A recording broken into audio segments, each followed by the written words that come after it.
Stay close, and don't ask why. The mafia boss ordered, but his silent condition changed my life.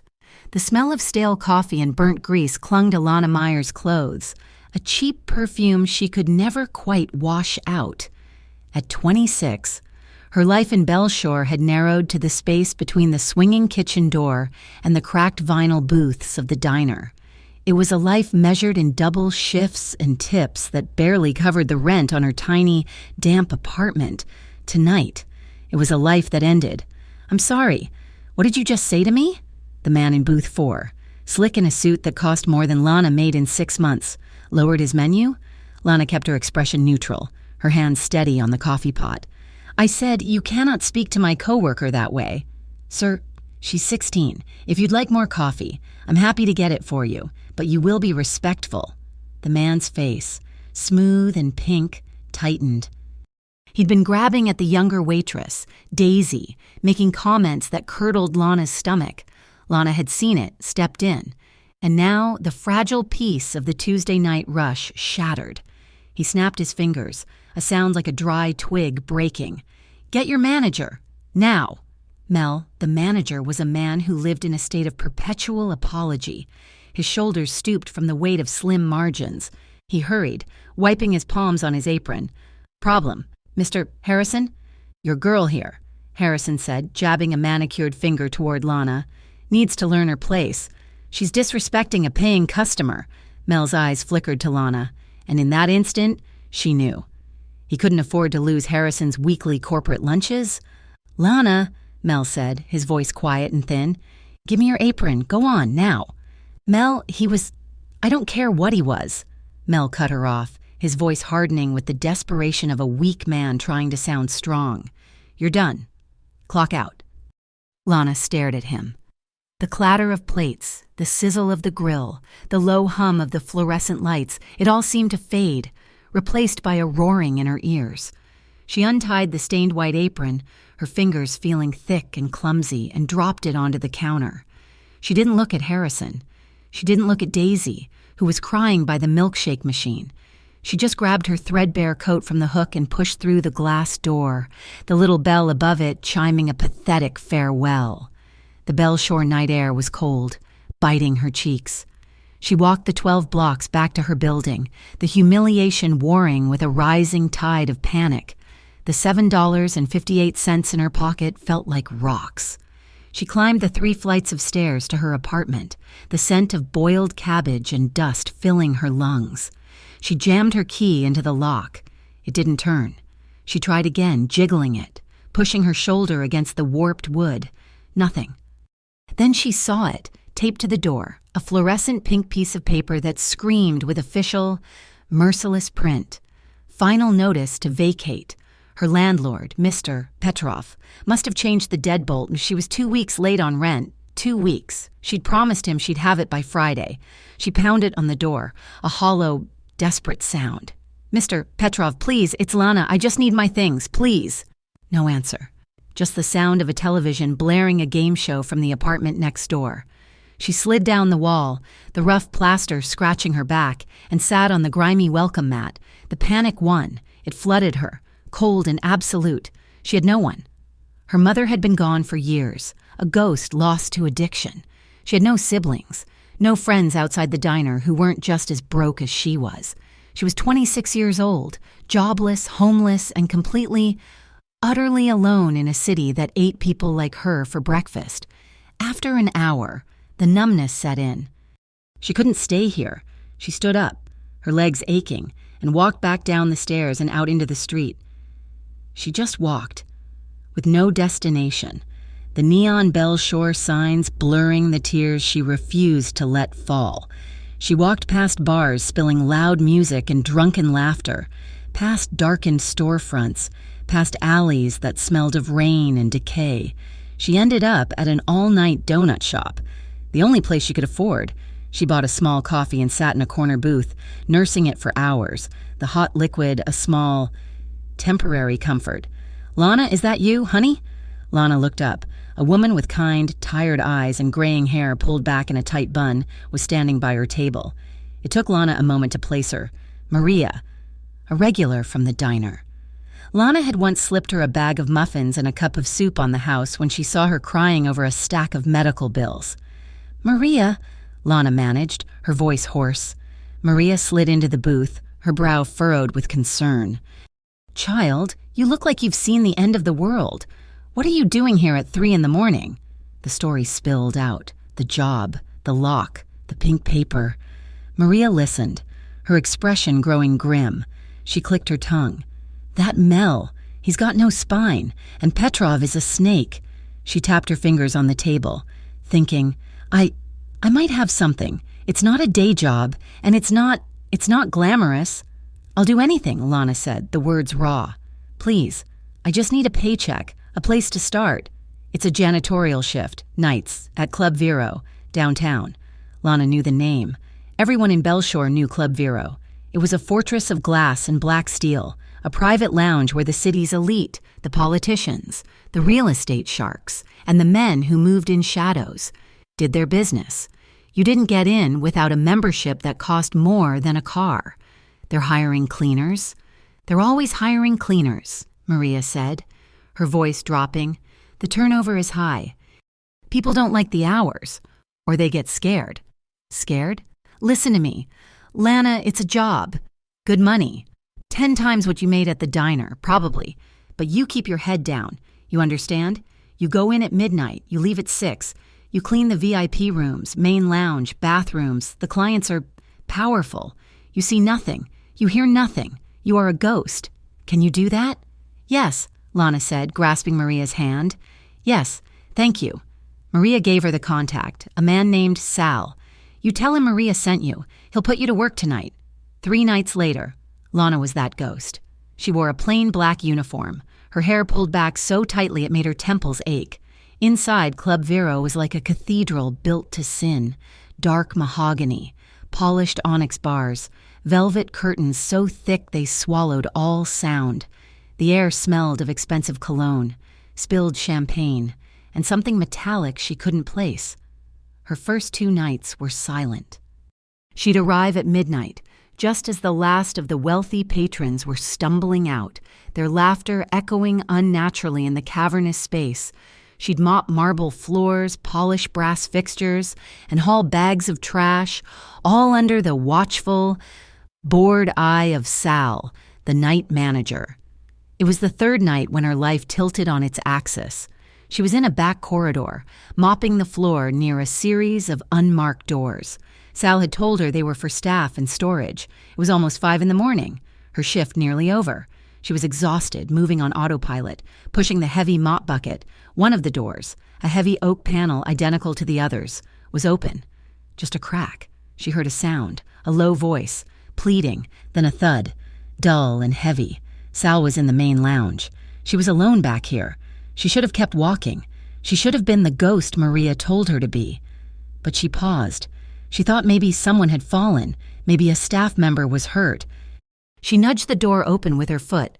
Just another inch, peering into the darkness. It wasn't a supply closet. It was a small, concrete room. Maybe a wine cellar once, but it was empty now, save for a single, bare bulb hanging from the ceiling. A man was tied to a heavy wooden chair, his head bowed. His face was a ruin of blood and swelling. 2 other men, built like refrigerators in dark suits, stood near the wall, and in the center of the room stood a 4th man. He was tall, his back to her. He was dressed in a suit so perfectly tailored it looked like a second skin. He wasn't yelling, he wasn't touching the man in the chair. He was just speaking, his voice calm, almost conversational. A low rumble that cut through the silence. "You thought I wouldn't know," he said. "You thought you could skim from my shipments. Russo, you thought I was stupid. Please." "Adrian," the man in the chair whimpered, the word thick with blood. "It was a mistake. I can pay it back." "Please." Lana's hand flew to her mouth, a gasp she couldn't choke back. Her other hand, slick with mop water, slipped from the handle.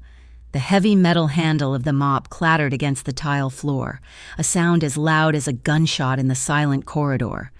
Everything stopped. The 2 men in suits turned, their hands instantly inside their jackets. The man in the chair lifted his head. his one good eye finding hers, wide with a desperate, impossible hope. And the man called Adrian turned. Lana Myers froze. Her blood turned to ice, her feet rooting to the spot. She couldn't breathe. She couldn't run. This was it. This was the end of her short, stupid life. He was not what she expected. He wasn't a brute. He was elegant, his face sharp. All hard angles and shadows. His dark hair was swept back, his jaw clean-shaven. But his eyes, they were the darkest black she had ever seen. And they held no light, no anger, no panic, just a flat, cold assessment. He looked at her, and she felt seen, not as a person, but as a problem to be solved. He lifted one hand, a silent command to his men, who relaxed, but did not take their eyes off her. He walked toward her. He didn't rush. He moved with a predator's unhurried grace, his expensive leather shoes making no sound on the concrete. He stopped just a foot in front of her, so close she could smell the clean, sharp scent of bergamot and something like steel. He was tall, and she had to crane her neck to look up at him. He studied her face. He took in her cheap uniform, her worn-out sneakers, the mop in her hand, the terror in her eyes. He saw everything. Lana waited for the blow, for the gun, for the order to his men to drag her into the room and tie her to a chair of her own. Instead, he just watched her, his head tilted slightly, as if she were a puzzle.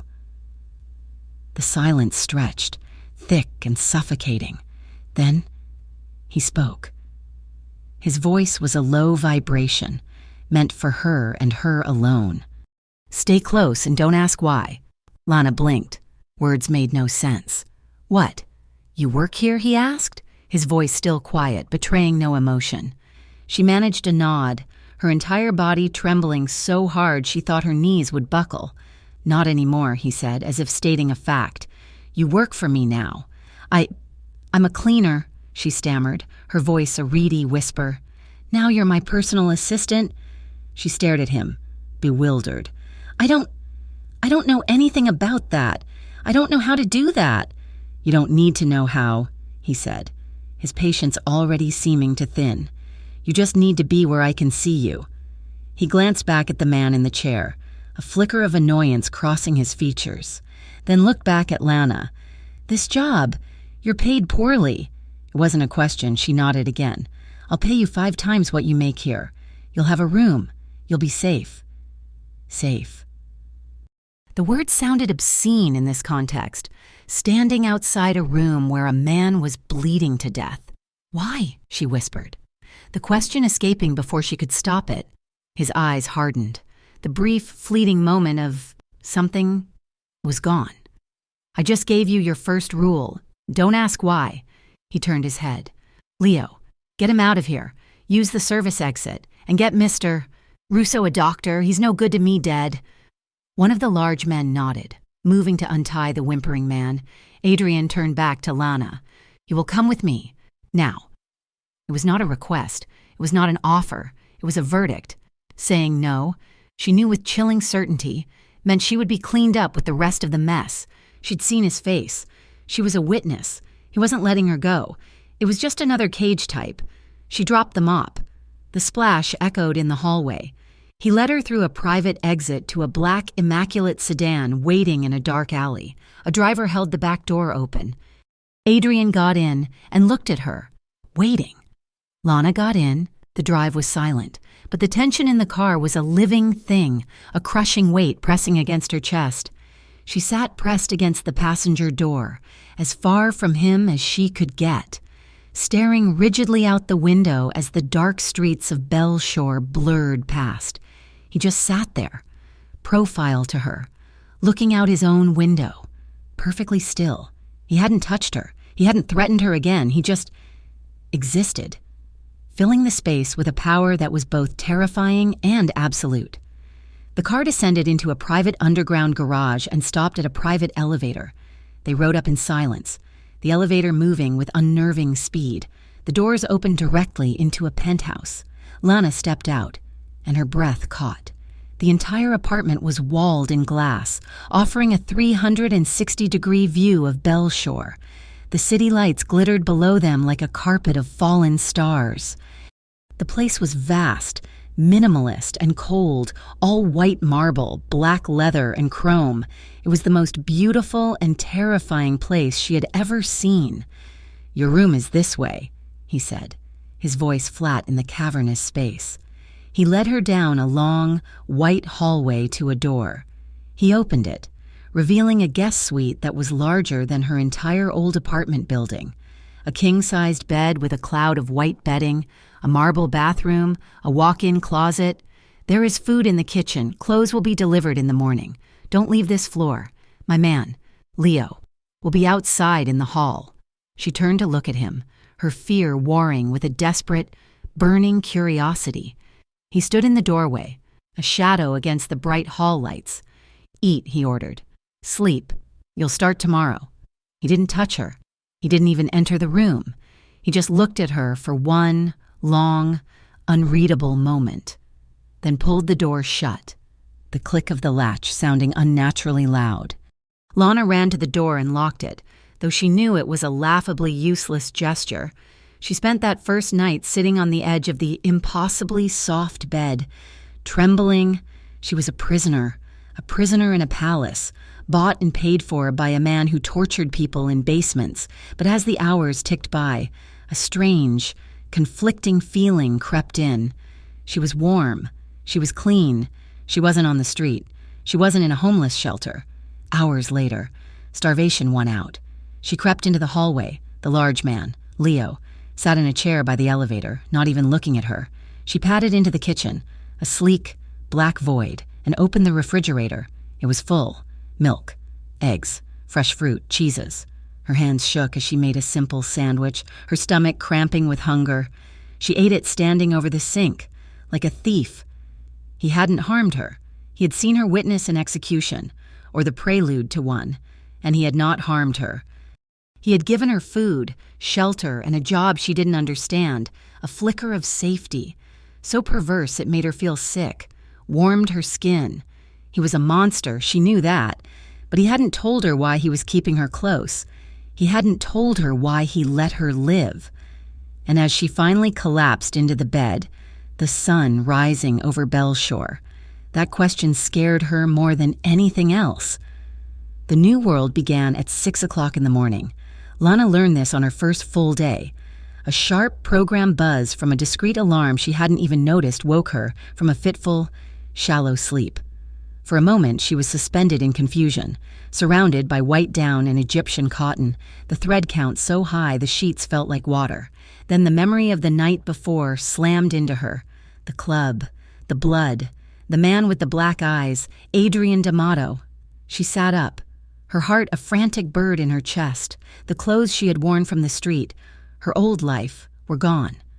In their place, laid neatly on a black leather chaise lounge, was a set of simple, expensive-looking clothes, a gray cashmere sweater, black silk trousers, and soft leather flats. There was no note. There was no choice. Her life was now a series of silent, answered needs. She showered in the marble bathroom, the water pressure a luxury she had only dreamed of, and dressed in the clothes that fit her perfectly, a fact that sent a fresh chill of violation down her spine. He had guessed her size, or worse, he had known.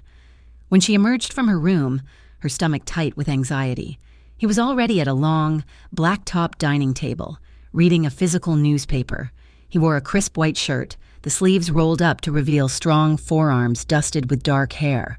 A cup of black coffee sat beside him. A second cup sat opposite. He didn't look up. "Eat, we leave in 20 minutes. And so the rhythm was set. Lana became a shadow. Her job, she discovered, was not to do anything, but to be. She was a living, breathing piece of collateral. She sat in the passenger seat of his sedan, never the back, always beside him, as he drove to meetings in unmarked office buildings, high-end restaurants before they opened, and quiet. Tense gatherings in warehouses by the Bellshore docks. She sat on a chair in the corner of these rooms, a glass of water she never drank held in her hands. Men with scarred faces and heavy hands would enter, nod to Adrian, and their eyes would inevitably slide to her. They held a mix of curiosity, confusion, and a warning that she was not to be touched. She learned to make her face blank, a polite, empty mask. She was furniture, but furniture that breathed, sometimes. He would hand her a ledger or a file. "Take notes," he'd command, and she would, her hand flying across a legal pad, writing down columns of numbers and names of ports she'd never heard of. She didn't understand what she was writing, but she wrote it perfectly.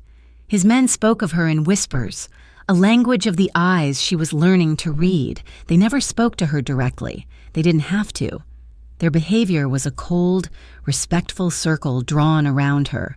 Leo, the mountain who had been outside her door that first night, was now her permanent shadow when Adrian was in a different room. Once, in a sterile high-rise office, a younger man, too slick in his suit, let his gaze linger on her legs a moment too long. Adrian, who had been in a low, intense discussion with two older men, stopped mid-sentence. He didn't raise his voice. He didn't even look at the man. He just said, "Get out!" The slick man's face paled. "Adrian, Now," Adrian said, the word a flat, hard stone.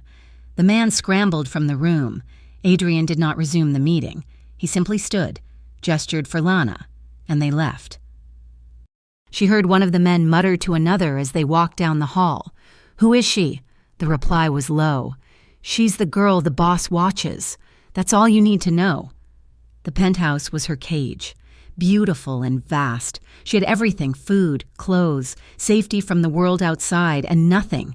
She had no phone, no internet access, other than a tablet that only allowed her to order groceries from a pre-approved, high-end service. She had no one to call. One evening, after a week of this suffocating silence, she found him by the great glass wall, looking down at the city he seemed to own. "I need to know what I am doing here," she said, the words quiet but firm. He turned, his expression unreadable, as always. "You are doing exactly what you are told. You are staying close. That's not a job. That's a possession.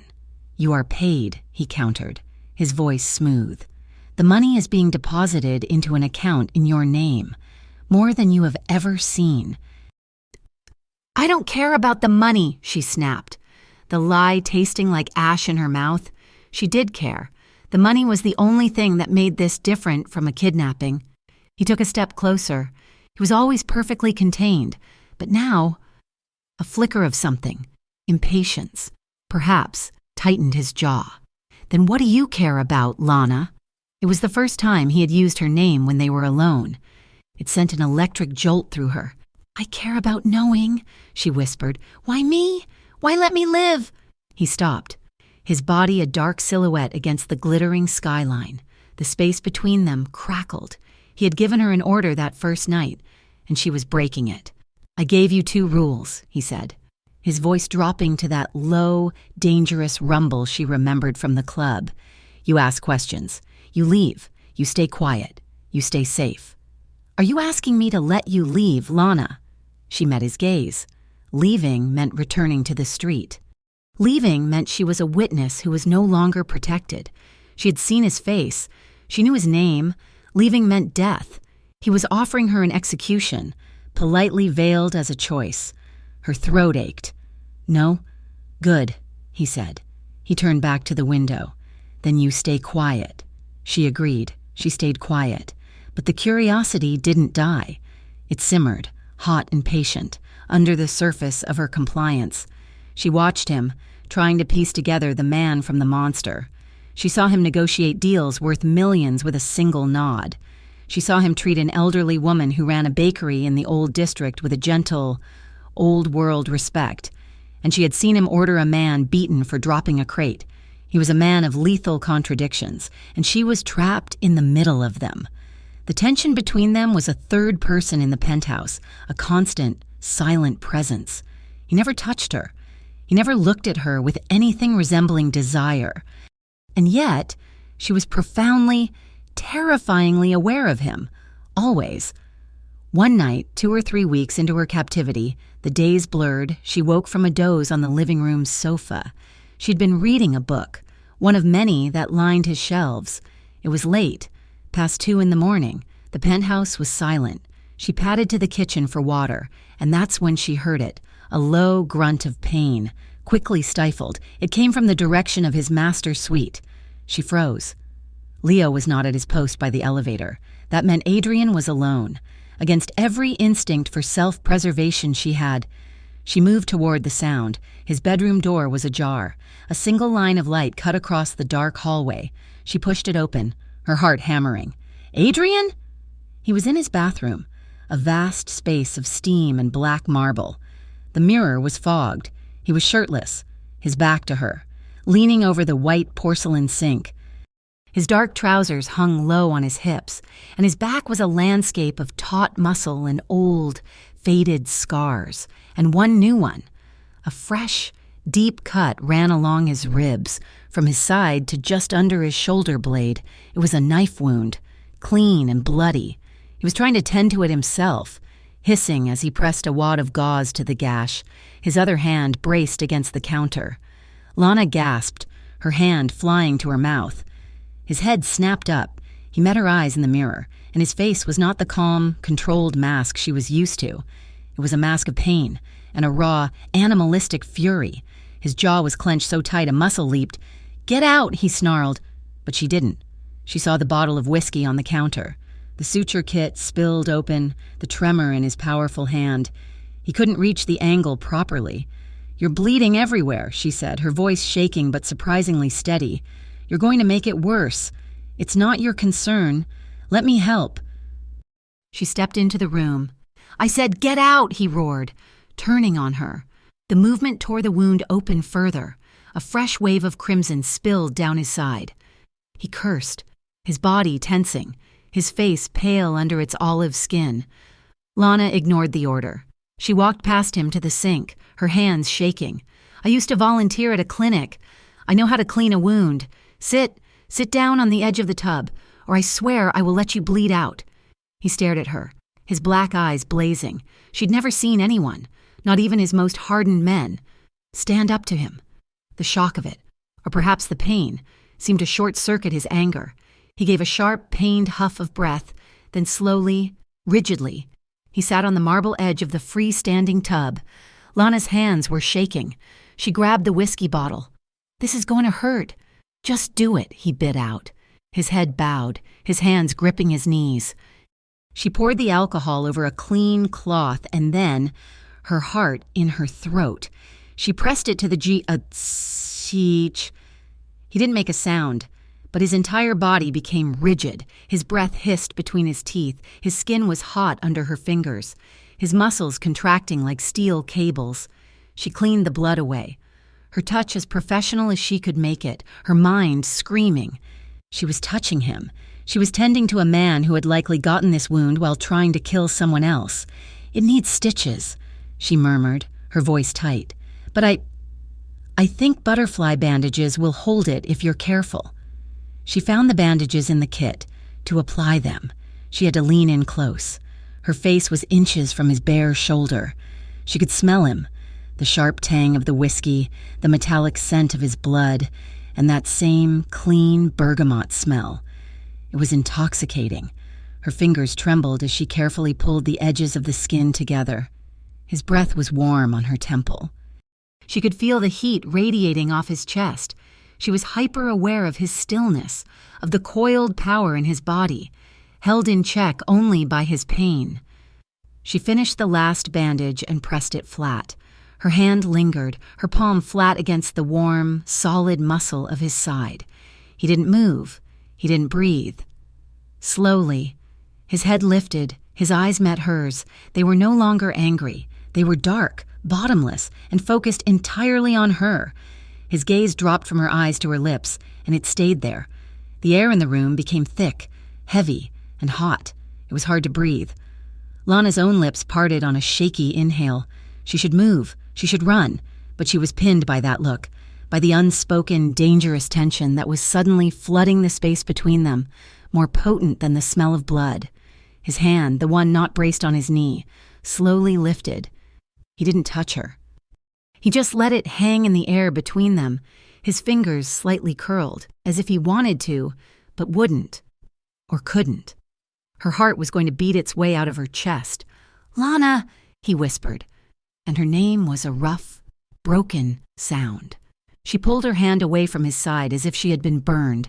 She stumbled back a step, breaking the spell. You should rest," she stammered, her face hot. "It will hold. If you don't—" She fled. She didn't wait for a reply. She ran from the bathroom, through his dark suite, and back to her own room, locking the door behind her.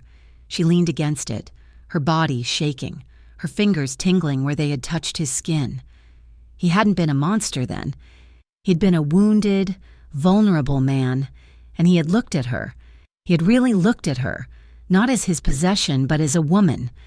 After that night, something shifted. He was colder, more distant. He put her back in her box, but the lid no longer fit properly. To keep her busy, he tasked her with organizing his home office, a library of dark wood and leather. "File these," he'd said, pointing to a stack of boxes. "Do not read them." She obeyed. For days, she sorted old invoices, deeds, and bank records, but in the bottom of one box, she found a thinner file, bound in old cardboard. It fell open as she lifted it. It wasn't a business record, it was an old police file. A photograph was clipped to the front, a young woman, barely 20, with Adrian's dark eyes and a smile that lit up her whole face. The name read, Claudia D'Amato. Lana's blood ran cold. She scanned the first page, a report, a hit and run, 10 years ago. A witness who recanted. The case was marked closed. She heard a sound and looked up. Leo was standing in the doorway, his face like granite. He had not made a sound. He walked forward, his hand out. The boss said not to read. He didn't just take the file. He snatched it from her hands, his fingers brushing hers with a force that was a clear warning. He placed it back in the box, closed the lid, and pointed to the door. "Your work is done here." Lana scrambled out, her heart pounding with a new kind of fear. The next day, the rules changed. "You are not to leave the penthouse," Adrian told her, his voice flat, his back to her as he buttoned his cuffs. "What? Not at all? Not even for the meetings?" "You will stay here. Leo will be posted outside. You will not leave for any reason." A week of this passed, a week of staring at the same 4 walls, the same billion-dollar view. It was worse than the diner. It was worse than being homeless. It was solitary confinement in a velvet-lined box. She finally snapped. She waited for him to return that evening, her entire body thrumming with a reckless, desperate energy. He walked in, loosening his tie, and she was on him. "You can't do this." He paused, his hands at his throat. "I can't do what? You can't keep me here. I'm not a doll. I'm not a pet you can just keep in a cage." He turned, his eyes narrowing. "It's for your protection. It's for your convenience," she shot back, her voice rising. "So you don't have to worry about the girl who saw too much. I am suffocating here. Adrian!" In 2 long strides, he was ahead of her. He didn't grab her. He didn't yell. He just crowded her space, forcing her to step back until her shoulders hit the cold, hard glass of the window overlooking the city. He was so close she was breathing his air. "You have no idea what you've walked into," he growled, his voice a low vibration that seemed to come from the floor. He was angry. This was the controlled, lethal anger of the man in the club. He braced his hand against the glass, next to her head, caging her in. "You think you're suffocating. You step outside that door, and you won't be able to breathe at all. Because of you. Because you pulled me in. Because you were stupid enough to open a door you shouldn't have," he bit back. "And I was stupid enough to let you live." The words hit her like a slap, but she was too angry to cry. "Then kill me now and get it over with, or let me go." "No," he said, his voice dropping again, becoming something else, something rough and raw. His face was inches from hers. His warm breath fanned her cheek. "You're not leaving." His other hand came up, and for a heart-stopping second, she thought he would hit her. Instead, his fingers brushed her waist, a fleeting, electric touch that sent a shockwave straight through her. His thumb grazed the sharp curve of her hip bone. Her breath hitched, the anger evaporated, replaced by a sudden, terrifying pulse of awareness. His eyes, black and turbulent, dropped to her mouth. He was staring at her lips as if he were a dying man and she was water. "Adrian," she whispered, And it wasn't a plea. It was a question. He leaned in, his own lips parting. He was going to kiss her. She knew it. And the scariest part was that she wasn't moving. She was tilting her head, her eyes fluttering shut. He froze. A shudder ran through his entire body. He clenched his jaw, and a look of self-loathing so profound passed over his face that it stole her breath. He pushed off the window, stumbling back as if she were the one who was dangerous. He ran a hand through his hair, his breathing harsh. "Go to your room," he choked, his back to her. "Just go." He left. He didn't just walk out of the living room. He grabbed his keys from the bowl by the door and slammed out of the penthouse, the heavy door booming shut in the silence. Lana was left shaking, her hand pressed to her lips, her back still pressed against the cold glass. That night, she dreamed. It was a frantic, chaotic mess of images.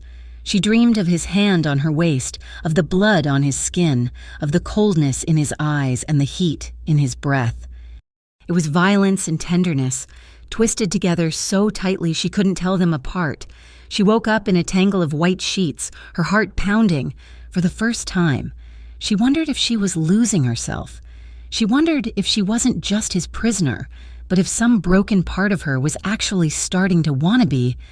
The air in the private dining room of the Gilded Anchor smelled of sea salt, old money, and thinly veiled violence. It was a scent Lana was beginning to recognize, a perfume that seemed to cling to Adrian D'Amato like a second skin. She sat in her usual spot, a velvet chair pushed slightly back from the table, hands folded in her lap, legs crossed at the ankles. She was the ghost again, the ornament, but tonight, the ghost was watching with eyes that had grown sharper over the last few weeks. Across the table sat Rafael Moreno. If Adrian was a jagged cliff of granite, cold, unyielding, and dangerous, Rafael was a swamp. He was handsome in a greasy, polished way, with hair slicked back too tightly and a smile that showed too many teeth. He wore a white suit that seemed impossibly bright against the dim, mahogany-paneled walls of the restaurant. "It is a generous offer."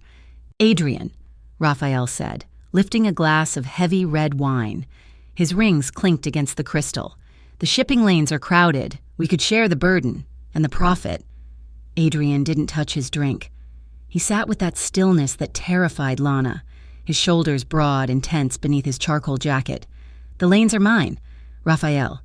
They have been since my father held the keys. I don't share burdens." Rafael's smile didn't waver, but the skin around his eyes tightened. He took a slow sip, his gaze sliding past Adrian to land on Lana. It wasn't the first time he had watched her during the hour-long meeting. Every time his eyes touched her, Lana felt like she needed to scrub her skin with steel wool.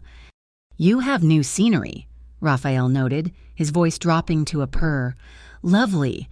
Very domestic for you, Adrian. I didn't think you kept pets." Lana's breath hitched. She saw Adrian's hand resting on the white tablecloth, curl into a fist. The movement was microscopic, invisible to anyone who hadn't spent the last month studying his every twitch. "She is my assistant," Adrian said. The temperature in the room seemed to drop 10 degrees. "And she is not part of this conversation." Of course," Rafael chuckled, waving a hand dismissively. "But pretty things are always part of the conversation, aren't they? They are the reason we build the empires. No? To keep them safe. To keep them in cages." Rafael leaned forward, and for a second, the mask slipped. The menace beneath the smile flared hot and ugly. "But be careful. Adrian, cages have locks, and locks can be picked." The threat hung in the air, heavy and suffocating. Adrian stood up. The chair legs scraped harsh and loud against the floorboards. "We are done here," Adrian said. He didn't offer a handshake. He simply buttoned his jacket, turned on his heel, and looked at Lana. "Let's go." Lana scrambled to her feet, grabbing her purse. As she followed Adrian toward the door, she felt Rafael's eyes on her back, a physical weight. She glanced over her shoulder just once. Rafael was still watching, raising his glass in a mock toast. He wasn't smiling anymore. He looked like a wolf deciding which part of the deer to tear into first. The drive back to the penthouse was suffocating. Rain had started to fall, lashing against the tinted windows of the sedan. The rhythmic thumping of the wipers was the only sound in the car. Adrian drove with a white-knuckled grip on the steering wheel. His jaw set so hard Lana thought his teeth might shatter. He didn't speak until they were safely inside the underground garage, the heavy steel gate rattling shut behind them. "Do not look at him again," Adrian said, his voice cutting through the hum of the engine. Lana flinched. I don't care what you were doing," he snapped. He killed the engine and turned to her, the dashboard lights casting his face in stark relief. "Rafael Moreno has a disease. If he looks at you, you look away. If he tells you, you are deaf. Do you understand?" "I understand," Lana whispered. He scares me." Adrian let out a long, harsh breath, the anger deflating slightly. "Good, he should—" They took the private elevator silently. When the doors opened into the penthouse, the vast glass walls showed a city drowning in gray rain. It felt less like a fortress tonight and more like a fishbowl. Adrian walked straight to the liquor cabinet and poured himself a whiskey. He drank it in one swallow, then poured another. He didn't take off his jacket. He paced the length of the living room, a caged tiger.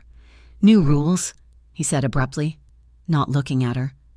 Lana stood by the kitchen island, her hands gripping the cold marble edge. "What do you mean? You don't talk to the staff anymore. Not the cleaners, not the delivery men." He stopped pacing and turned to her, his eyes dark and serious. "And you don't trust my men, not even Leo." Lana blinked, confused. "Leo? But he's been with you for years. You trust him with your life." "I trust him with my life," Adrian corrected, his voice low. "That doesn't mean I trust him with yours. Everyone has a price. Lana, everyone has a pressure point. Rafael is good at finding them. Why is my life so important?" The question burst out of her, fueled by the fear Rafael had planted in her gut. "I'm a waitress. Adrian, I'm nobody. You treat me like I'm the crown jewels, but you treat me like a prisoner too. Why am I even in this world? Why didn't you just give me money and send me to another state that first night?" The silence that followed was deafening. The rain drummed against the glass, a relentless, lonely sound. Adrian looked at her across the room. His expression crumbled for a fraction of a second, revealing a cavern of exhaustion and guilt, so deep it made Lana's chest ache. He looked like a man carrying the weight of the sky on his shoulders. He opened his mouth, then closed it. He looked down at his glass, swirling the amber liquid. He couldn't answer her, or he wouldn't. "Go to bed, Lana," he said finally, his voice hollow. She wanted to scream. She wanted to shake him, but the look in his eyes stopped her. It was heartbreaking. It was the look of a man who had made a deal with the devil and was the only one paying the price. 2 nights later, the war came home. Lana had gone down to the lobby to retrieve a package. It was a stupid mistake. The concierge had called up, saying there was a delivery from a boutique, dresses Adrian had ordered for an upcoming gala.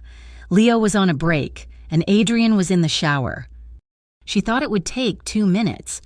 She exited the elevator into the marble lobby. It was empty. The night concierge nowhere to be seen. A sign on the desk read, "Back in 5 minutes." She frowned, moving toward the package sitting on the counter. As her hand touched the box, a shadow came off the pillar behind her. She didn't even have time to scream. A heavy, gloved hand clamped over her mouth, smelling of leather and tobacco, an arm banded around her waist, lifting her feet off the ground. "Quiet, little bird," a rough voice hissed in her ear. "Rafael sends his regards." Panic exploded in her brain. She kicked out, her heels connecting with shins, but the man was massive. He dragged her backward toward the service exit. She clawed at his gloves, her fingernails tearing against the leather. She tried to bite, scream, but the hand was an iron vice. The service door kicked open. Rain and cold air blasted in. A black van was idling in the alley, its side door sliding open. "No, no, no, no!" She was halfway through the door, the rain soaking her face, when the elevator dinged. "Let her go!" The roar was primal. The man holding her froze. Lana twisted her head. Adrian stood in the center of the lobby.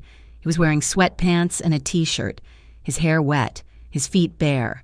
In his right hand was a gun, leveled steady and true. The man holding her laughed, a nervous, jagged sound. He tightened his grip on Lana, pulling a knife from his belt and pressing it to her throat. "Drop it, D'Amato, or I open her up right here." "You're already dead," Adrian said. His voice wasn't loud. It was completely void of emotion. It was the Reaper's voice. "The only question is if you die alone." "I said drop it," the man screamed. Pressing the knife harder, Lana felt a sting, a trickle of warm blood sliding down her neck. The gunshot was deafening in the enclosed space. It didn't happen like in the movies. There was no slow motion. 1 second, the man was screaming. Next, a red haze erupted from his forehead. His grip instantly went slack. He crumbled backward, falling into the wet alley.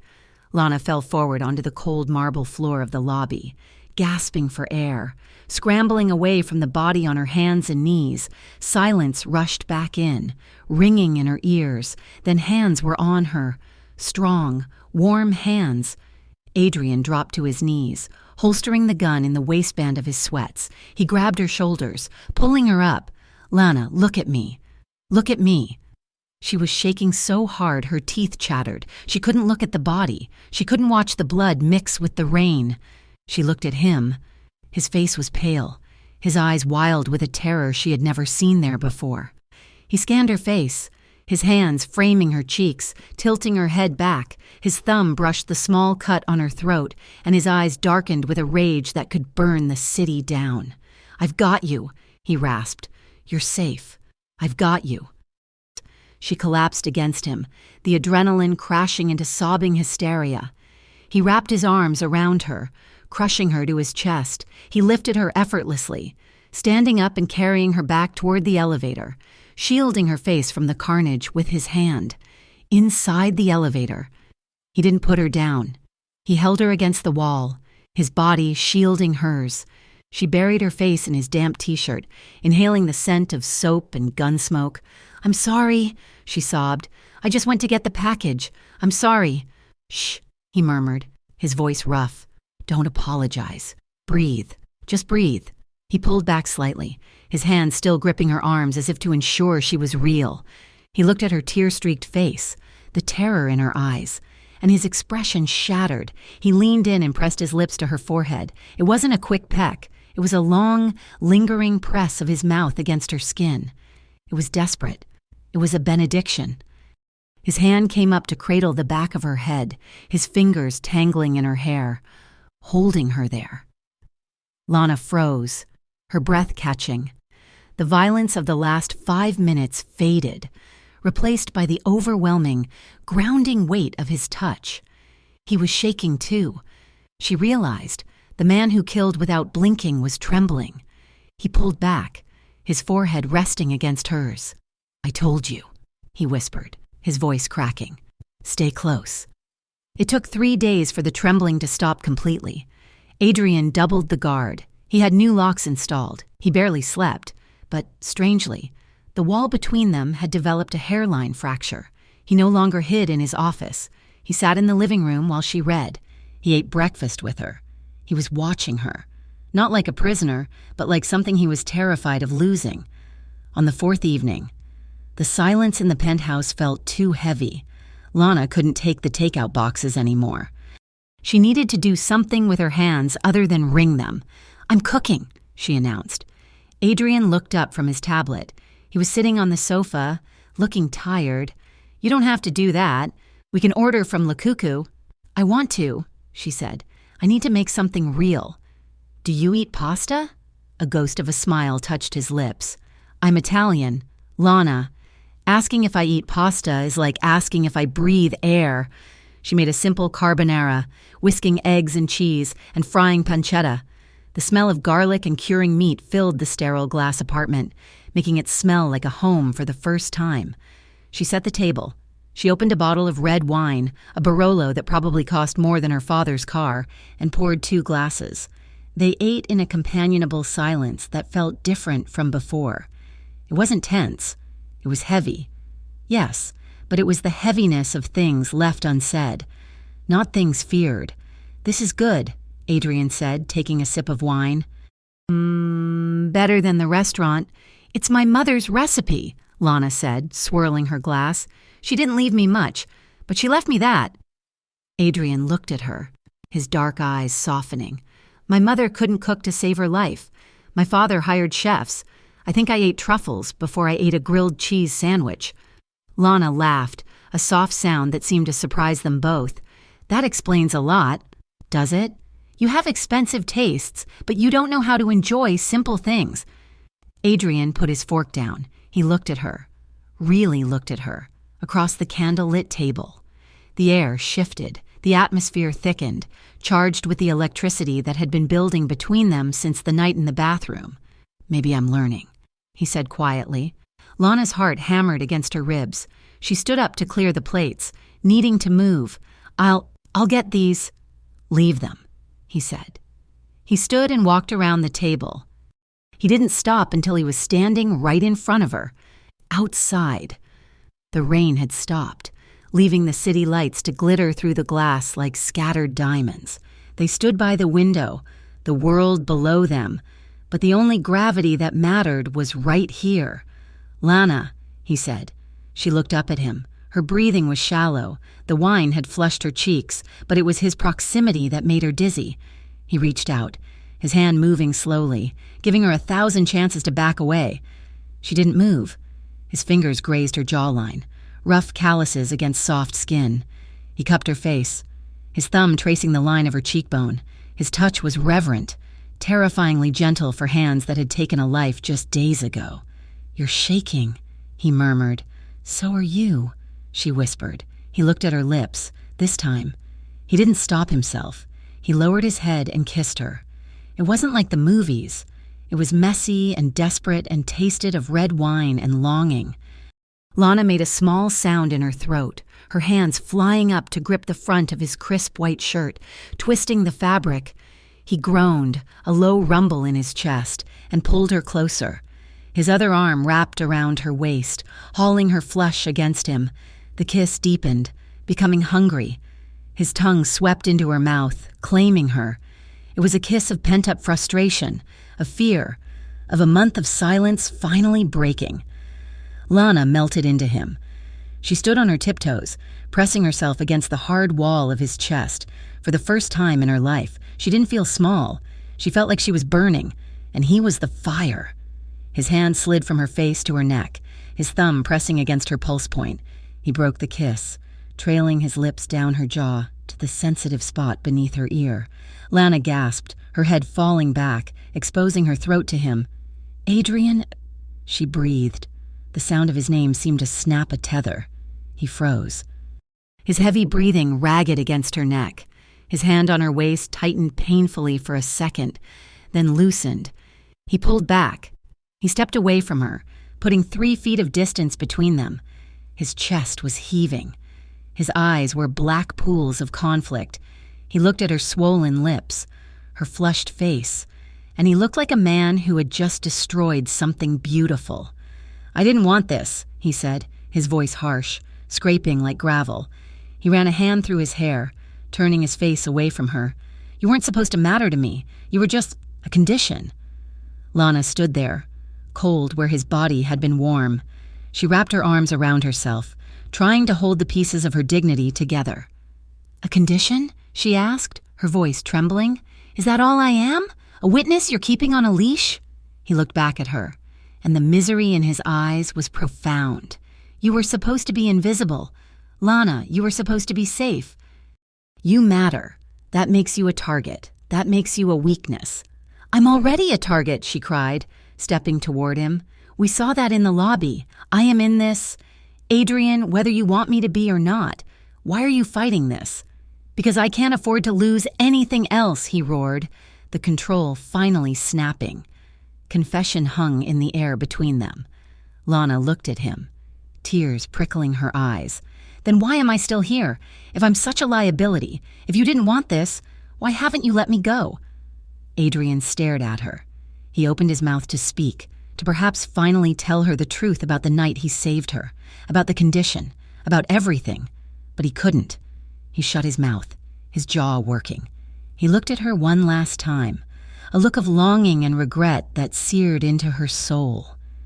Then he turned and walked away, disappearing into the darkness of the hallway, leaving her alone by the window with the city lights and the taste of him still on her lips. Power, Lana realized, was not just power, it was about gravity. It had been 2 months since she had been pulled from the floor of Club Vero and placed into the golden cage of Adrian D'Amato's life. In the beginning, she'd been a curiosity, a stray cat he had inexplicably decided to feed. But the weeks had hardened her, refined her. She no longer flinched when Leo walked into a room with his hand resting near his holster. She no longer looked down when Adrian's lieutenants sat at the dining table, discussing territory and shipments. She looked them in the eye, and to her surprise, they looked back with something new. Respect. Or perhaps fear. She was Adrian's girl. The title was never spoken in her presence, but she heard it in the quiet murmurs of the elevator, felt it in the way the staff at the penthouse cleared a path for her. She wasn't just the woman he was sleeping with, because he wasn't sleeping with her. She was the woman he listened to. The woman who calmed the storm. One Tuesday afternoon, Lana sat in the penthouse living room, reviewing a stack of expense reports Adrian had trusted her with. It was busy work, she knew, meant to keep her mind off the reality of her confinement, but she did it with meticulous care. Leo stood by the window, scanning the street below. The tension in the apartment had ratcheted up since the incident with the intruder in the lobby. Adrian was gone more often, returning late with bruises he refused to explain and a silence that was deafening. "Leo," Lana said, not looking up from the tablet, "you can sit down. The floor isn't going to collapse if you stop pacing." The giant man paused, a rare smirk touching his lips. "Boss pays me to stand. Miss Lana, the boss pays you to keep me safe. You can do that from a chair."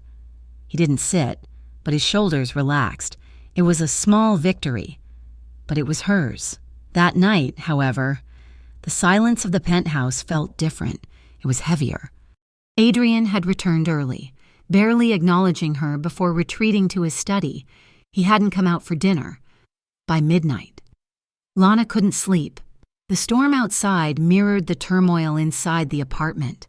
Thunder rattled the giant glass panes, vibrating through the floorboards. She wrapped a silk robe around herself, one of the many expensive gifts Adrian provided but never commented on, and walked out into the hallway. The penthouse was dark, save for the lightning flashes that illuminated the sleek furniture in bursts of blue-white light. She walked past Adrian's bedroom. The door was closed. She continued down the hall to the far end, to the one door that was always locked. It was a plain door. Unlike the mahogany double doors of the study or the master suite, there was no keyhole, just a keypad. She had asked Leo about it once, in her first week. He had looked at her with dead eyes and said, "We don't talk about that room." Tonight, however, the keypad's small light wasn't red, it was green. Lana froze. The door was unlatched. She knew the rules. Stay close. Don't ask why. Opening this door was a violation of everything unspoken between them. It was the one boundary he had drawn in permanent ink. But the curiosity that had nearly gotten her killed in the club basement was a living thing inside her. She reached out, her fingers trembling, and pushed the handle. The door swung open silently. She expected a weapon cache, or perhaps a room full of money, or evidence of crimes she couldn't imagine. What she found was a nursery, or what had once been a nursery. The air inside was stale, smelling of dust and old paper. A lightning flash lit the room, revealing a single bed with a faded pink quilt. There were shelves lined with porcelain dolls, their glassy eyes staring into the dark.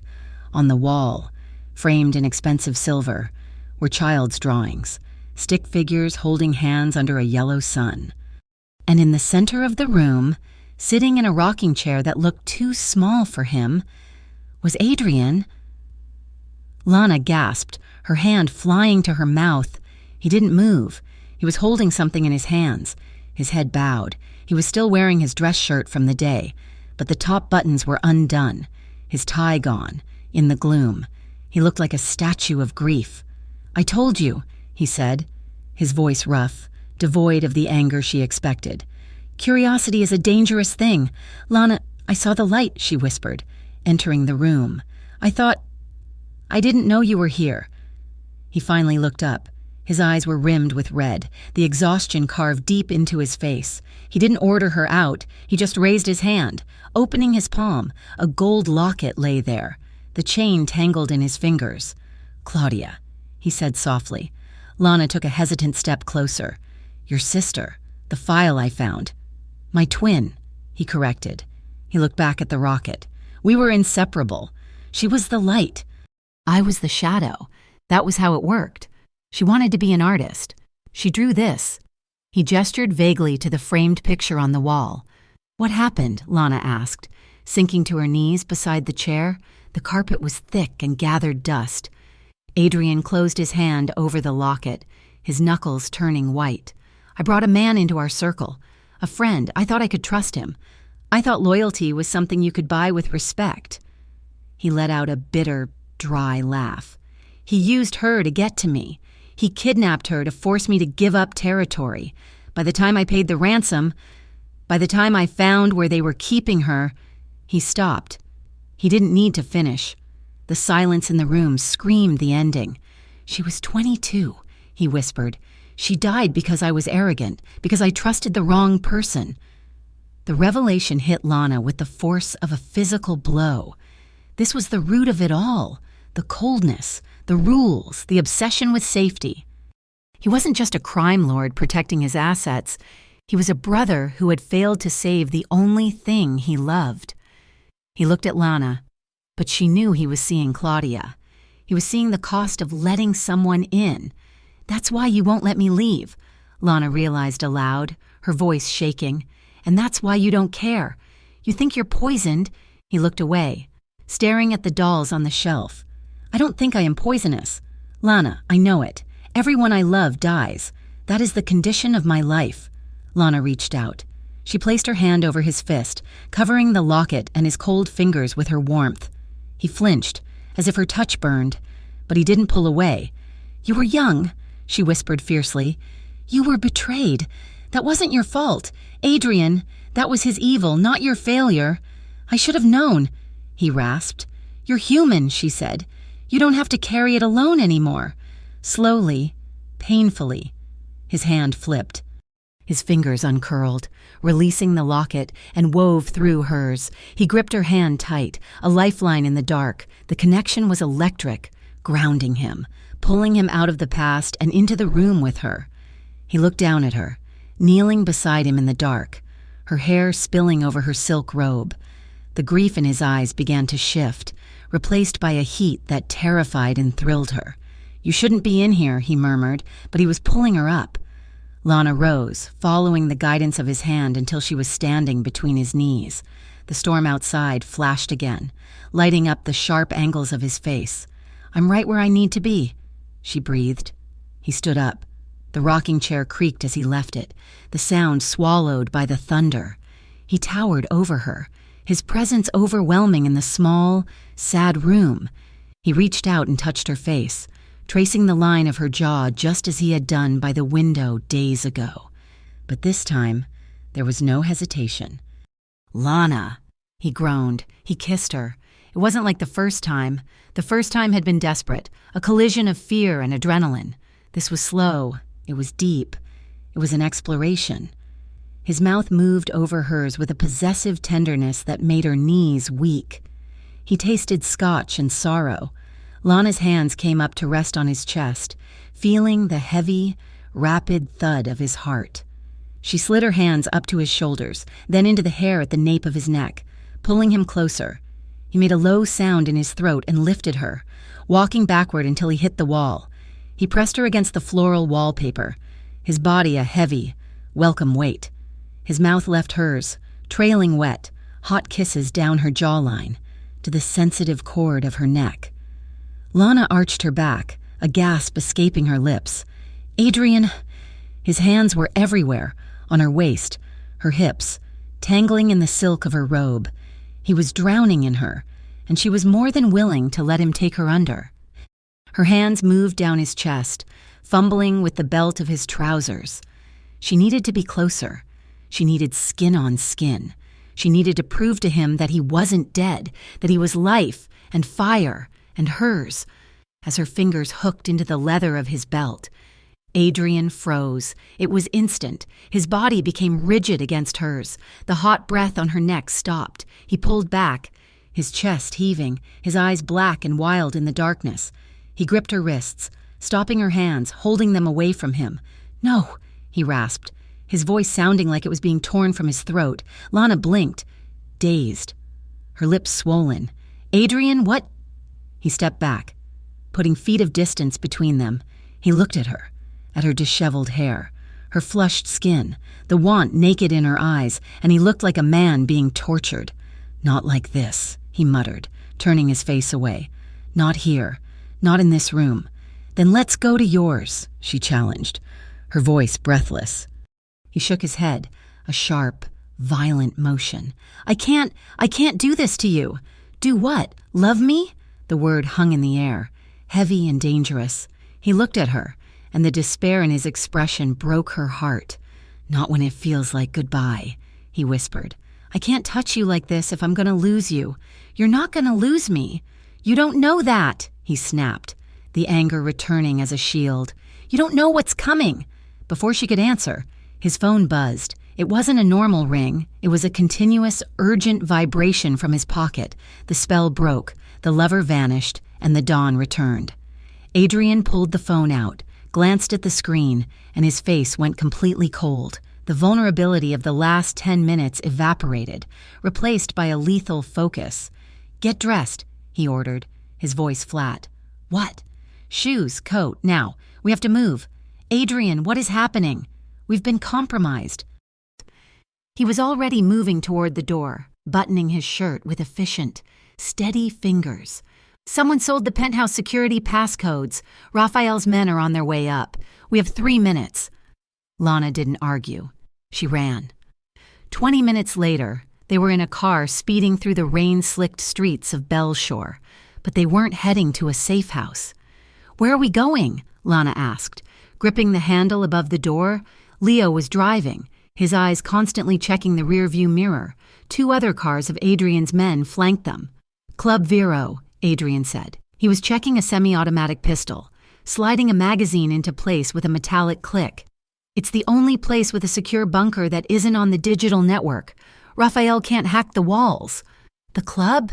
Lana felt a surge of nausea. "That's where this started. It's a fortress. Lana, it's the safest place in the city right now." They screeched to a halt at the rear entrance of the club, the same alley where he had taken her that first night. But tonight, it wasn't quiet. Gunfire erupted before the car stopped rolling. "Down," Adrian roared, shoving Lana's head down toward her lap. The back window shattered, spraying safety glass over the leather seats. Leo cursed, swerving the car to create a barricade. "They're already here," Leo shouted. "It was a setup. They knew we were coming here. Get her inside." Adrian kicked his door open, firing blindly into the darkness of the alley. Betrayal wasn't just a penthouse. It was everything. Someone close, someone who knew the contingency plans, had fed them to the wolves. "Move, Lana, move!" Adrian grabbed her arm, dragging her out of the car. The alley was a chaotic storm of flashing muzzle flares and shouting. The rain made the pavement slick. Lana slipped, her knees scraping the asphalt, but Adrian hauled her up, his grip bruising. He didn't look at the shooters. He looked only at the steel door of the club. "Leo, cover fire!" Adrian barked. Lana scrambled toward the door, the sound of bullets ricocheting off the brick walls sounding like angry hornets. She saw one of Adrian's men in the lead car go down, clutching his neck. She screamed. "Don't look!" Adrian yelled. He pushed her through the heavy steel door, into the kitchen corridor. But they weren't safe yet. The club was dark, the emergency lights casting eerie red shadows. "We need to get to the basement," Adrian said, breathing hard. He pushed her behind him, moving tactically down the hall. Figures emerged from the shadows of the main lounge. Not Adrian's men. "D'Amato!" a voice echoed. It wasn't Raphael. It was a mercenary's shout. Bullets chewed up the drywall next to Lana's head. Dust and plaster exploded into her eyes. She coughed, blinded, stumbled. Adrian didn't retreat. He advanced, firing with terrifying precision. 2 men dropped. But there were more. They were pinned in the narrow hallway. "The office," Adrian hissed. "Go!" He shoved her toward the manager's office. Lana scrambled inside, crouching behind the heavy oak desk. Adrian didn't follow immediately. He stood in the doorway, providing cover, his gun flashing. "Adrian!" she screamed. Seeing a shadow move in the reflection of a glass cabinet, a man had flanked them. Adrian spun, but not fast enough. The shot rang out, a different sound, louder, closer. Adrian jerked violently. A spray of red painted the doorframe. He stumbled back, gripping his left bicep, his gun nearly falling from his hand. "No!" Lana lunged forward, forgetting the danger, forgetting everything but him. "Stay back!" he snarled, his voice guttural with pain. He raised his gun with his good hand and fired twice. The man who had shot him fell silent. Adrian slammed the office door shut and kicked the heavy bolt into place. He slid down the wall, leaving a smear of blood on the white paint. His face was gray, sweat beading on his forehead. The sleeve of his shirt was soaked in dark, spreading crimson. Lana crawled to him, her hands hovering over the wound, terrified to touch it. "You're hit. Oh, God, you're hit. It's a graze," he gritted out through clenched teeth, though the blood pooling on the floor suggested otherwise. "Through and through. Missed the bone. You're bleeding so much," she sobbed, tearing the silk scarf from her neck to press against the wound. He hissed in pain, his head falling back against the door. Outside, the gunfire continued, a chaotic war zone. They were trapped. He reached out with his bloody hand and grabbed the front of her coat, pulling her face down to his level. His eyes were hazy but fierce. "Listen to me," he commanded, his voice losing strength. "Leo is coming through the north entrance. He'll clear the hall. I don't care about Leo. You're hurt because of me. I'm hurt," he wheezed, a dark smile touching his lips. "Because I was careless. Because I let them get close. Adriana, I told you." "Lana," he whispered, his thumb stroking her cheek, leaving a streak of his own blood on her skin. The gesture was possessive, primal, and terrifyingly final. "I told you to stay close. I'm here," she wept, pressing the scarf harder against his arm. "I'm right here." "Good," he murmured, his eyes fluttering shut for a second before snapping open, fighting the shock. "Because if we get out of this, I'm going to break every rule I ever made." The door handle rattled violently. Someone was trying to get in. Adrian's eyes cleared. The predator was back. He raised his gun, aiming it at the center of the door. "Get behind the desk, Lana," he ordered, his voice low and steady. "And don't come out until I say your name." The bullet had missed the bone, but it had torn through something vital in the air between them. Adrian survived. The doctor, a gray-faced man who smelled of antiseptic and fear, had stitched him up on the leather sofa of the penthouse while Lana held the lamp steady. Adrian hadn't made a sound, his eyes fixed on the ceiling, his face a mask of marble coldness. When it was done, when the blood was cleaned and the doctor paid in a thick envelope of cash, Lana had reached out to touch his good shoulder, and he had flinched. It wasn't a jerk of pain, it was a recoil, a physical rejection that hit her harder than a slap. "Go to sleep, Lana," he had said, turning his back to her. "Leo will watch the door. That was 2 weeks ago." The penthouse had since become a tomb, the warmth that had bloomed during that storm-tossed night in the nursery, the heat of the kiss against the wall. It had all been cauterized by the gunfire at Club Vero. Adrian was alive, healing with a terrifying speed, but the man who had looked at her with longing was gone. In his place was the Don, the boss, a man of iron and silence. He pushed her away with ruthless efficiency. He stopped eating dinner with her, taking his meals in the study behind locked doors. When they were in the same room, he looked at her, not her. He spoke only in commands. "Stay inside. Do not answer the phone. Go to your room." Lana moved through the apartment like a ghost haunting her own life. She tried to help, organizing his new encrypted files, bringing him coffee, but he dismissed her with a wave of his hand, treating her like an incompetent servant he couldn't fire. The message was clear. You are a liability. You are a mistake. It came to a head Thursday night. The rain had returned to Bellshore, washing the city gray. Lana was walking down the hallway toward the kitchen, intending to make tea, when she heard voices drifting from the slightly ajar door of the library. She stopped. She knew she shouldn't listen. Eavesdropping was what had started this nightmare in the basement of Club Vero. But the desperation to understand, to bridge the chasm that had opened between them, rooted her to the spot. You can't keep this up, boss. Leo's voice was low, rumbling like distant thunder. The men are talking. They see you distracted. Raphael is circling, and you're locked in here. I am not distracted. Adrian's voice was sharp. Though it lacked its usual force, it sounded weary. You're guarding the girl like she's the Holy Grail, Leo countered, his tone unusually bold. We need to move on the docks. We need you focused. Send her to the safe house in Vermont. She'll be secure there. There was silence. The sound of glass clinking against a bottle. No, Adrian said finally. Vermont isn't safe enough. Raphael has eyes everywhere. Then where? Leo pressed. Europe? The West Coast? Adrian, you have to let her go. She is a target because she is here. Because she is near you. Lana held her breath, her hand pressed against the cool plaster of the wall.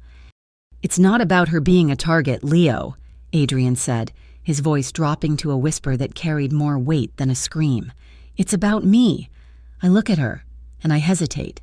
I hesitated in the alley. I took a bullet because I was looking at her instead of the shooter. She makes you weak, Leo stated flatly. She makes me want to be something I can't be, Adrian corrected. If I don't send her away, she will die for me. I will kill her, as Claudia.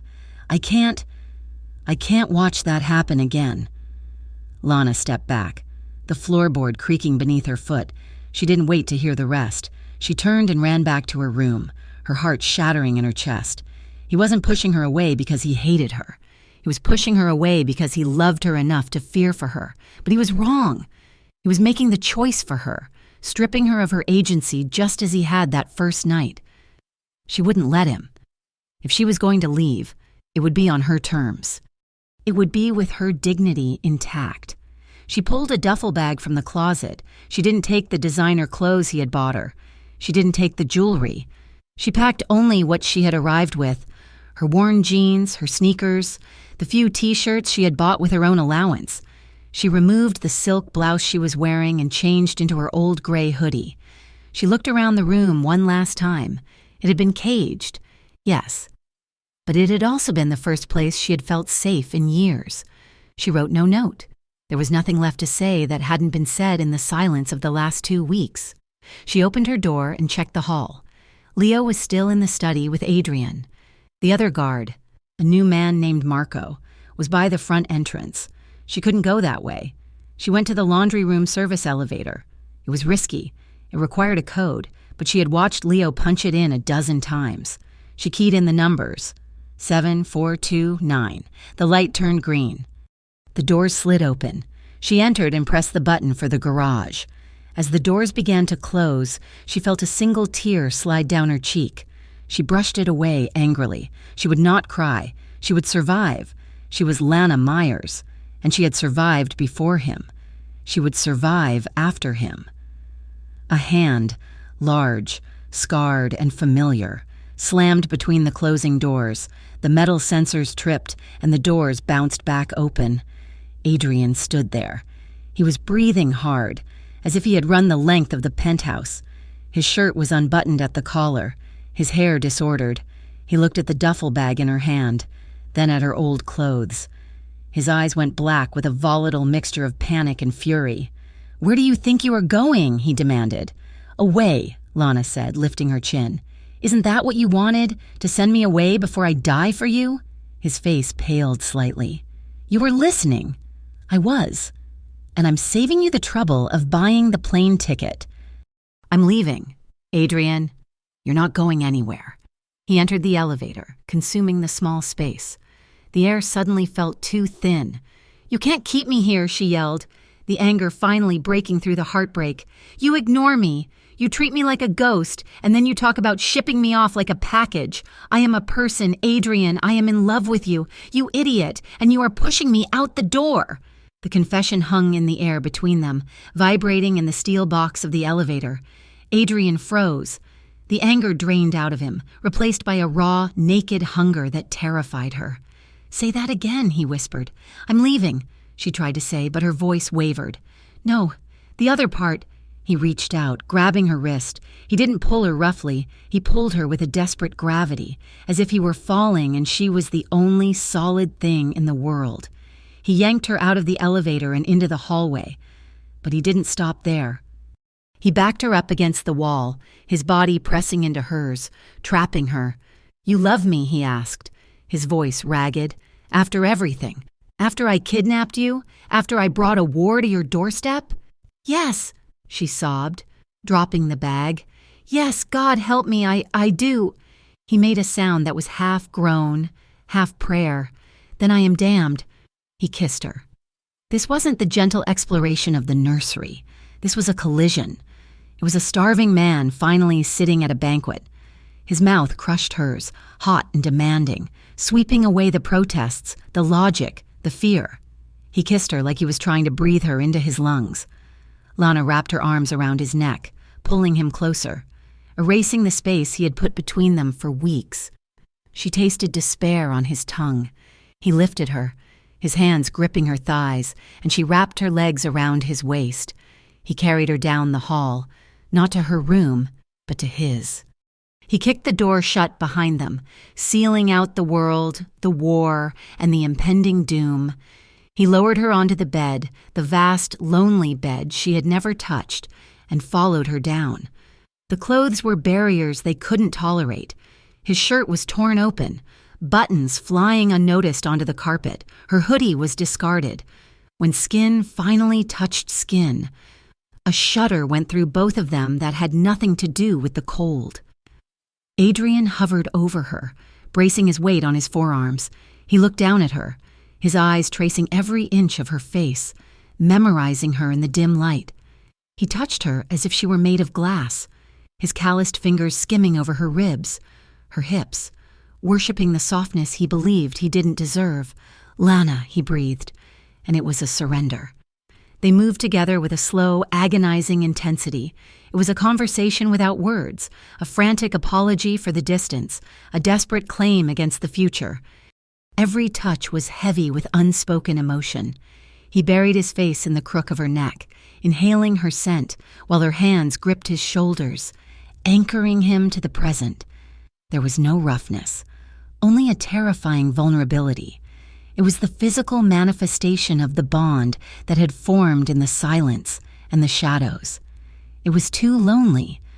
Broken people fitting their jagged edges together until they made something whole. When the crest came, it was quiet and shattering. Adrian collapsed against her, his forehead resting against hers, his breathing harsh and ragged, their hearts beating in a frantic, synchronized rhythm against each other. Long after, the silence returned. But it wasn't the cold silence of the last 2 weeks. It was warm. It was the silence of peace. They lay tangled in the sheets, the city lights casting long shadows across the room. Adrian held her against his chest, his arm protective and heavy over her waist. He absent-mindedly stroked her hair, his breathing slow and even. Lana traced the line of the scar on his chest with her fingertip. She felt him tense, slightly, then relaxed. "Adrian? That first night," she whispered, her voice cutting through the quiet. "In the club, you killed the others, or you had them killed. You don't leave witnesses. You told me that yourself." He went still. "Why did you let me live?" she asked. "What was the real reason?" He didn't answer immediately. He pulled her closer, kissing the top of her head. When he spoke, his voice was deep, vibrating through his chest against her back. "I walked into that hallway," he began slowly. "I had just ordered a man's death. I was covered in the filth of my life. I turned around, expecting to see another enemy, or someone screaming, or someone looking at me with judgment." He paused. "But you were standing there holding a mop, shaking like a leaf, and you looked at me. You looked right into my eyes, and there was fear. Yes, but there was no disgust. He turned her face so he could look at her. His eyes were clear, stripped of all defenses. You looked at me like I wasn't a monster, he said softly. You looked at me like I was just a man, a dangerous man, but a man. No one had looked at me like that in 10 years. I couldn't kill the only person who saw me. Lana felt tears prick her eyes again. She reached up and touched his cheek. I see you. Adrian, I see all of you. That is what terrifies me, he murmured, leaning into her palm. The moment was shattered by the harsh, jarring ring of the phone on the nightstand. It wasn't his business phone. It was the private line. Only 3 people had the number. Adrian sat up instantly, the tenderness vanishing, the soldier returning. He grabbed the phone. Yeah, he answered, his voice ice. Lana sat up, pulling the sheet around her, watching his face. She saw the color drain from his skin. She saw his eyes narrow into slits of pure, murderous rage. If you touch her, Adrian said, his voice a low, deadly promise. There is no hole on this earth deep enough to hide you. He listened for another second, then hung up. He didn't look at Lana. He stood up and began to dress, his movements jerky and violent. What is it? Lana asked, cold dread pooling in her stomach. Adrian? He pulled on his trousers, then turned to her. His face was a mask of regret. It's Raphael. What does he want? Money, territory? He has a hostage. Who? Lana asked, confused. He can't have one of your men. You said, it's not one of my men. Adrian approached the bed and grabbed her shoulders. Lana, it's Kayla. The name hit her like a physical blow. Kayla, her friend from the diner, the one who had helped her get the job at Club Vero, the one person in Belshore who had been kind to her when she had nothing. Lana hadn't spoken to her in months, to keep her safe. No, Lana whispered. No, she has nothing to do with this. She works at the club as a hostess now, Adrian said grimly. Raphael's men took her from the parking lot an hour ago. They sent a video. Lana scrambled out of bed, ignoring her nudity, grabbing her clothes. We have to go. We have to get her. I am going, Adrian said, stepping in front of her. You are staying here. I will lock this penthouse down so tight air won't get in. No, Lana shoved at his chest. He took her because of me. He knows we were friends. This is a message for me, Adrian. Exactly. It is a trap, he roared. He wants to draw you out. He wants to trade her for you. I am not letting you within 5 miles of that exchange. She is innocent, Lana screamed back, pulling on her jeans with shaking hands. She is only in this because I exist. If I don't go, he'll kill her. You know he will. He doesn't want money. He wants to hurt you by hurting me. And you think handing yourself over helps? I'm not handing myself over. I'm going with you. I can identify the drop point. I know where they took her. The video. Did it show blue tiles? Cracked blue tiles? Adrian paused. Yes. That's the old cannery in the East End. We used to sneak in there as kids. I know the layout. Adrian, I know the tunnels underneath. You don't... Adrian stared at her. He saw the fire in her eyes. He saw the trembling in her hands that wasn't fear, but determination. She wasn't the waitress with the mop anymore. She was the woman who had survived him. It is too dangerous, he said, but his voice lacked the absolute authority it usually held. I am already in this, Lana said, her voice steady. She walked up to him, standing toe to toe. You said I matter. You said I'm your weakness. Well, make me your strength. We do this together, or I swear. Adrian, I will walk out that door and find her myself, and you will have to shoot me to stop me. He looked at her for a long, agonizing minute. He weighed tactical risk against certainty in her eyes. He realized, perhaps for the first time, that he couldn't lock her away. She had grown too big for the cage. He let out a sharp breath, cursing softly in Italian. He walked to the closet safe and punched in the code. The heavy door swung open. He reached inside and pulled out a sleek, black 9mm handgun. He turned back to her. He checked the safety, then reversed his grip, holding the handle out to her. You stay behind me, he ordered, his eyes locking onto hers. You do not fire unless you have a clear shot, and if I tell you to run, you run. Do you understand?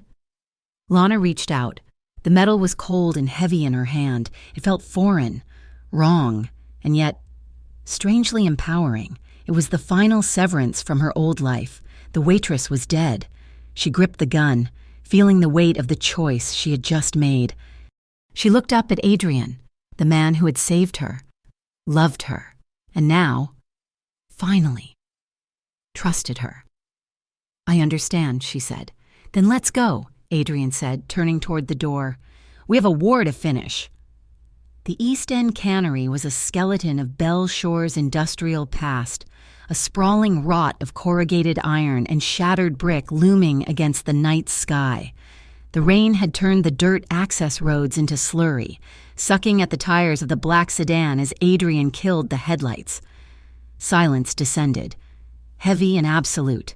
"Stay low," Adrian commanded, his voice tight. He moved with a stiffness that betrayed his earlier injury, but his hands were steady as he checked his weapon one last time. "The exchange point is the loading dock. It's open ground, a kill box." Lana grabbed the pistol he had given her. It was cold, a stark contrast to the feverish heat of her skin. "I know the layout," she whispered, pointing toward a rusted metal staircase clinging to the side of the main building. "That leads to the catwalks. If they have eyes up high, that is where they will be." Adrian looked at her, a flicker of fierce pride warring with his terror. He reached out, cupping the back of her neck, pulling her forehead to his for a split second. "If things go wrong, you run to the river, you don't look back." "I'm not running," she breathed against his skin. They moved. Adrian signaled Leo and the strike team to flank the perimeter, disappearing into the shadows like oil. Lana stuck to Adrian's back, moving through the maze of rotting shipping crates. The smell of brine and ancient fish oil was suffocating. They reached the edge of the loading zone. Floodlights, powered by a generator humming somewhere in the dark, cut harsh cones of white light across the wet concrete. And there she was. Kayla was kneeling in the center of the light, her hands bound behind her back, duct tape over her mouth. She was crying, her mascara running in dark streaks, her eyes wide with terror. Behind her stood Rafael Moreno. He wore a long trench coat, holding a heavy revolver loosely at his side. He looked bored. "Come out, Adrian!" Rafael's voice echoed off the metal walls. "I know you're here. You never could resist a damsel in distress." Adrian stepped out from behind the crate. He walked into the light, his hands raised to waist height, palms open, showing he wasn't drawing yet. Lana stayed hidden in the shadows, her heart hammering against her ribs like a trapped bird. She scanned the scene. It was too simple. Rafael stood there with only 2 guards. He was arrogant, but he wasn't stupid. "Let her go, Rafael," Adrian said, his voice carrying effortlessly. "She's a civilian. This is between us." "Civilian," Rafael laughed, pacing around Kayla. He touched the barrel of his gun to her cheek, and Lana flinched. "There are no civilians. Adrian, there are players, and there are pawns. You taught me that." "I taught you to have a code," Adrian growled, taking a step forward. "Codes are for dead men," Rafael spat. "You got soft, Adrian. You let a woman into your bed, and you let your guard down. And now, you're going to watch everything you care about bleed." Lana wasn't looking at Rafael. She was looking up. She remembered the cannery. She remembered the old conveyor belt system that ran along the rafters, 50 feet above the floor.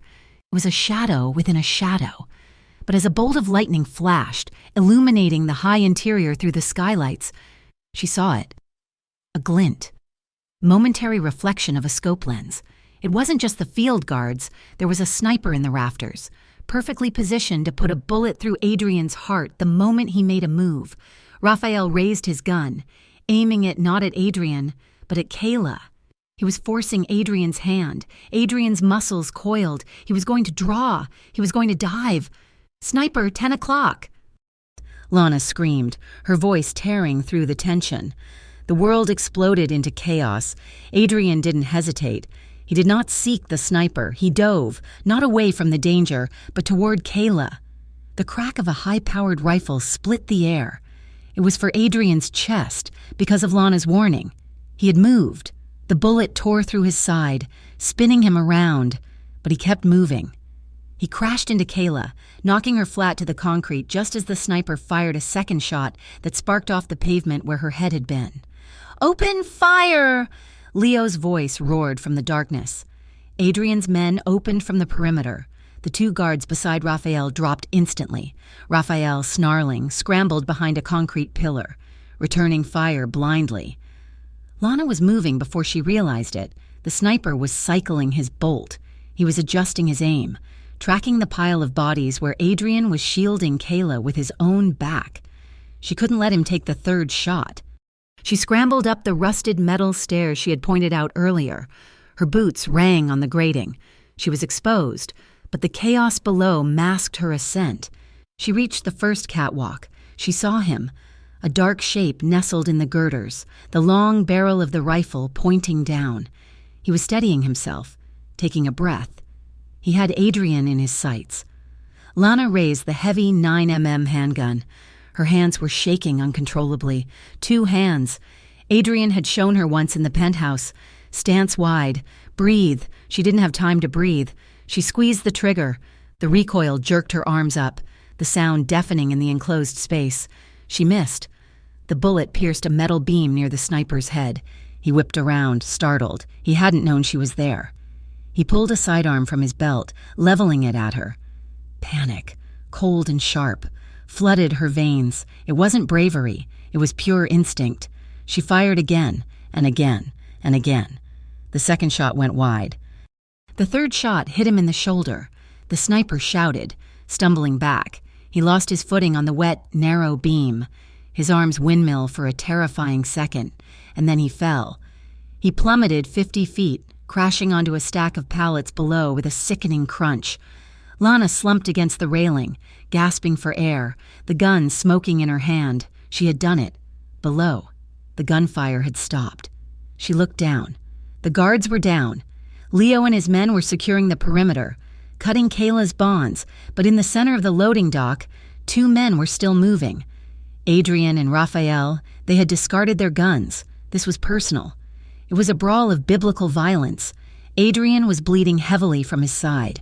His white shirt soaked in red, but he fought with the desperation of a dying animal.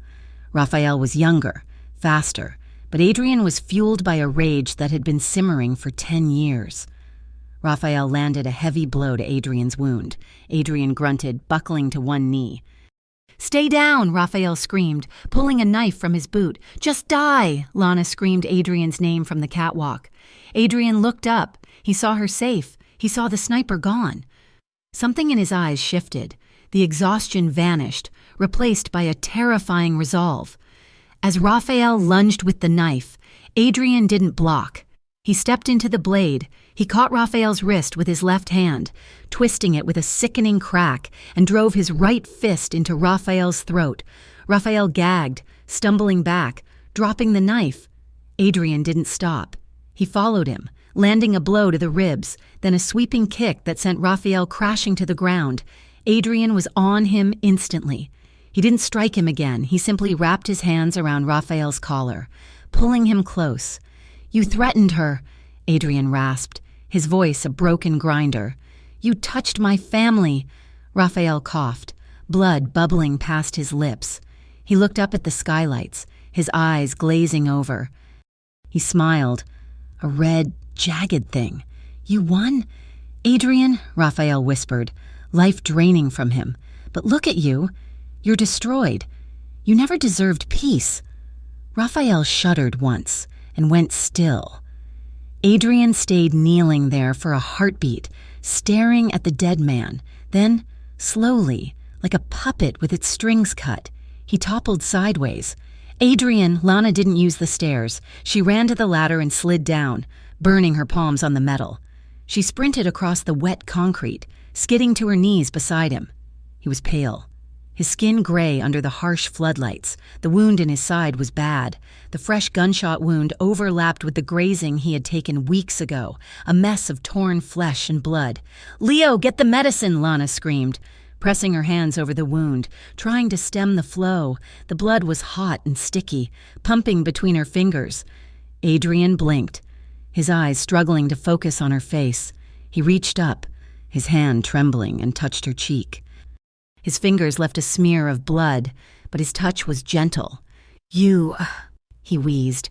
"You shot the sniper. I told you," she sobbed, tears dripping off her chin onto his chest. "I'm staying close," he coughed, wincing in agony. "Lana, listen to me. No, don't talk. Save your strength. I had a condition," he murmured, his eyes drifting shut. "I made a deal with myself. The night I brought you home, I told myself I could keep you safe. But the moment I loved you, the moment you mattered, I would have to leave." Lana froze. The words hit her harder than the night's violence. He had been planning to leave her, not to send her away, but to leave himself, to die or to disappear, to protect her from the rot of his life. "You loved me?" she whispered. "I love you," he corrected, his voice barely audible. "I have loved you since you bandaged me in the bathroom. That is why I have to go. You deserve light." "No," she said fiercely. She grabbed his face, making him look at her. "No, you don't get to decide that. You don't get to make conditions for my life. Lana." "Break it," she commanded, her voice cracking. "Break the condition, Adrian. You stay and fight for it, for us." He looked at her, his vision tunneling. He saw the fire in her eyes, the same fire that had saved him in the alley, the same fire that had taken down a sniper. She wasn't the light he needed to protect. She was the flame that burned beside him. "Break it," she begged, pressing her forehead to his. "Okay," he breathed. His hand went slack in hers. His eyes rolled back. "Adrian, Adrian!" Leo was there, pulling her back, shouting orders. Men swarmed around them. Lana was lifted away, screaming his name, her hands covered in his blood, watching as they loaded his limp body into the back of the sedan. 1 month later, the bell above the door of the Gilded Bean chimed softly. It was a small cafe on the edge of Bellshore, far from the towering glass penthouses and the dark alleys of the docks. It smelled of roasted hazelnut and fresh rain. The walls were painted a soft cream, and fresh flowers stood on every table. Lana wiped down the counter, pushing a stray lock of hair behind her ear. She wore a simple white apron over jeans and a soft blue sweater. She looked tired, but her eyes were clear. She didn't look up immediately. "I'll be right with you. No rush." The voice stopped her heart. She froze, the rag in her hand hovering over the espresso machine. Slowly, she turned around. He was standing by the window. Adrian D'Amato looked different. He wasn't wearing the armored black suits of the dawn. He wore a crisp white linen shirt, the top button undone, and dark slacks. He leaned on a cane, a sleek, black-polished wood, favoring his left side. But the biggest change was what wasn't there. There was no Leo, no guards outside, no perimeter being secured. He was alone. Lana exited behind the counter. Her legs felt weak. She stopped 3 feet away from him, searching his face for the shadows that had always lived there. They were faint, like scars that had finally begun to fade. "You're late," she said, her voice trembling with a smile. "The coffee is getting cold." "I had physical therapy," he said, his lips twitching with a ghost of a smirk. "The doctor says I'm lucky. He says I have a guardian angel with good aim." Lana laughed, a watery sound. She approached, closing the distance. She reached out and touched his arm, feeling the solid warmth of him. He was real. He was here. "You're out in the open," she noted, looking out the window at the quiet street. "No bodyguards." "I retired," Adrian said simply. "I gave the keys to Leo. He's running the shipping lanes now. I kept enough money to be comfortable and enough to buy a very quiet house by the coast." He reached out, tucking a strand of hair behind her ear, his thumb lingering on her cheek. The touch was familiar, possessive, and infinitely tender. "I broke the condition," he whispered. "I see that." He sat at the small table by the window, wincing slightly as he settled his injured leg. He gestured to the empty chair opposite him. Lana sat down. She looked at him, the man who had been her captor, her protector, and her love. The monster was gone, leaving only the man she had seen that first night. "So," she said, resting her chin in her hand, smiling through the tears that were threatening to spill, If the old rules are gone, what's the new rule? Adrian leaned forward. He took her hand across the table, interlacing their fingers. His ring, the heavy signet ring of the D'Amato family, was gone. Just one, he murmured, his eyes locking onto hers with an intensity that would never fade. Stay close. He paused, a genuine, warm smile breaking across his face, lighting up the dark eyes that had seen so much darkness. But ask me anything you want. Lana squeezed his hand. Okay, I have a question. Ask. Do you want coffee? Adrian laughed, and the sound filled the small cafe, chasing away the last of the ghosts. Yes, he said. I would love some coffee. Thank you for reading the final chapter of Lana and Adrian's story. I hope you enjoyed this journey through the streets of Belle Shore, from the darkness of the club to the quiet light of the cafe. It has been a pleasure crafting this world of danger, passion, and redemption for you.